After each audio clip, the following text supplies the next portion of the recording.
14 ফেব্রুয়ারির দিন, তাই না? আজকে এটাকে কি দিবস বলা হয়? ভালোবাসা দিবস। এটা কি ভালোবাসা দিবস? এটা কি মুসলিমদের কোন দিবস হতে পারে?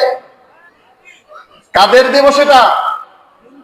খ্রিস্টানদের দিবস। অমুসলিমদের দিবস কেন মুসলিমরা পালন করবে?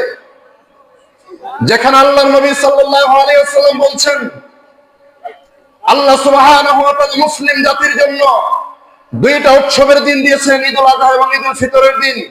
এইখানে আজকে আবার ঢুকলো 14 ফেব্রুয়ারি, 26 মার্চ, 31 নাইট। এই সমস্ত দিবস হচ্ছে অমুসলিমদের দিবস, এই সমস্ত দিবস হচ্ছে খ্রিস্টানদের দিবস। এটা কি মুসলিমের দিবস হতে পারে? আমাদের সন্তানরা তাহলে কেন পালন করবে বলেন? আমরা আজকে কেন এই দিবসগুলো পালন করব? সম্মানিত উপস্থিতি, ইবনে ওমর রাদিয়াল্লাহু আনহু বলছেন, মা তাশাব্বাহা বিকওমিন ফাহুয়া মিনহুম।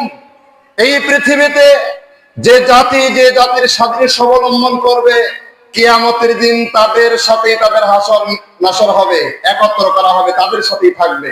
তা আমরা কি চাই আজকে যারা দুনিয়াতে জালেম, আজকে যারা দুনিয়াতে ইসলাম বিরোধী কথা বলতেছেন, আজকে যারা দুনিয়াতে ইসলামের বিপক্ষে কথা চালিয়ে যাচ্ছেন, কিয়ামতের দিন তাদের সাথে আমরা থাকতে চাই? কেউ চাই? আমরা কেউ চাই না। আমরা কাদের সাথে থাকতে চাই কিয়ামতের দিন?